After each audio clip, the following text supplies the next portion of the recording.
to find the area under a curve using an integral.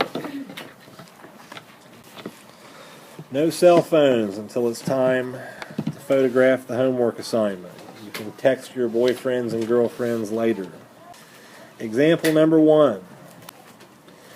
Y equals 2x to the fourth minus 3x squared, and we're going to go from negative 1 to 1. Here is the graph of that. If you're going to go from negative 1 to 1, then you're going to be finding the following area.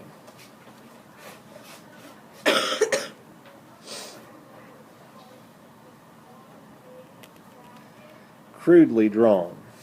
And of course you shade that in and shade this in. I'm not going to take the time to fill in all the white. But that's the area you're finding.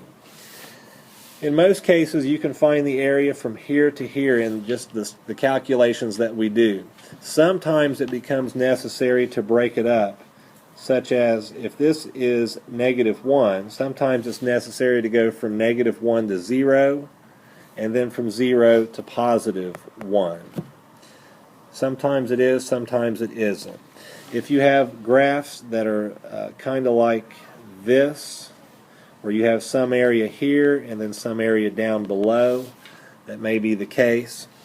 But most of the time you can find it using just a straightforward calculation. And that's what we'll do on this one. So for now we have to find the antiderivative, and we'll switch to blue. There we go. The antiderivative, don't forget your notation that looks like this. And we're going from negative 1 up to 1, and then 2x to the fourth minus 3x squared with respect to x. So you would have 2x to the fifth, and don't forget to put your 5 under the 2, and then 3x to the third, put the 3 under the 3.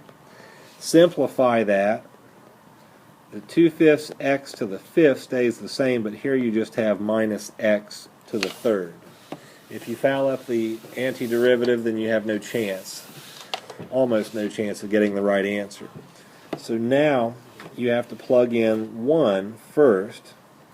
So it would be 2/5 times 1 to the fifth power minus just 1 to the third. So that essentially turns out to be 2/5 minus 1. And that would end up being a negative 3/5, which is the same thing as a negative 0.6 for the upper limit. Then go back through and put in a negative 1. Anytime you have an odd power on a negative 1 or any negative number, the sign comes out negative. And that's the same thing here with this negative 1 to the third. So now you have a negative 2/5, but since the negative 1 to the third power comes out negative, then you have a minus sign in front of it. You end up with plus. A plus 1 on that one, which means it's going to be positive 3/5, which is the same as 0.6. So if you had to find the area now, you would start with the negative 0.6 and subtract 0.6 and come out with a negative 1.2. That's the initial answer, but all area is positive. So you're going to have to change that one to 1.2.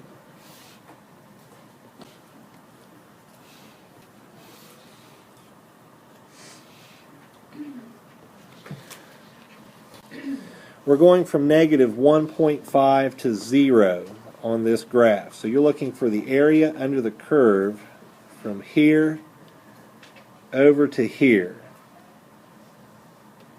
So that would be all of that inside that area. Alright, first up we set it up from negative 1.5 to 0. Finding the integral of negative 2x squared minus 3x plus 1 with respect to x. And when we do that, we're going to have a negative 2x to the third with the 3 under the negative 2, and then negative 3x squared, put the 2 under the 3, and the 1 becomes an x. There's nothing to simplify here, so we're going to plug in a 0 to start with. If I plug in 0, then I have 0. So now if I plug in a negative 1.5, I'll have negative 2 times negative 1.5 squared minus 3 times negative 1.5. Gee whiz. Here we go. This one should be from 0 down to negative 1.5, and that's negative 2x to the second minus 3x plus 1 with respect to x. So the antiderivative should be negative 2x to the third. Put the 3 under there. Then minus 3x squared, and put the 2 under there, and then plus x. Now if you put in a 0, it still comes back to be 0.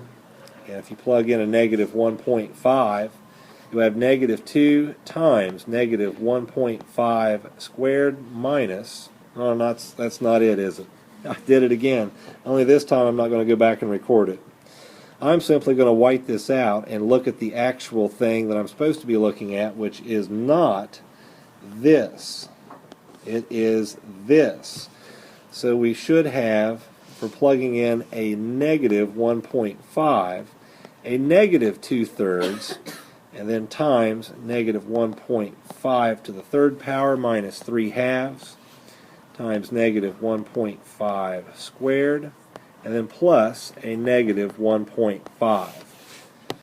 So you come out with negative 2.625, and you're going to have 0 minus a negative 2.625. So when you go to add or subtract those, you're essentially adding them together, so you should have 2.625.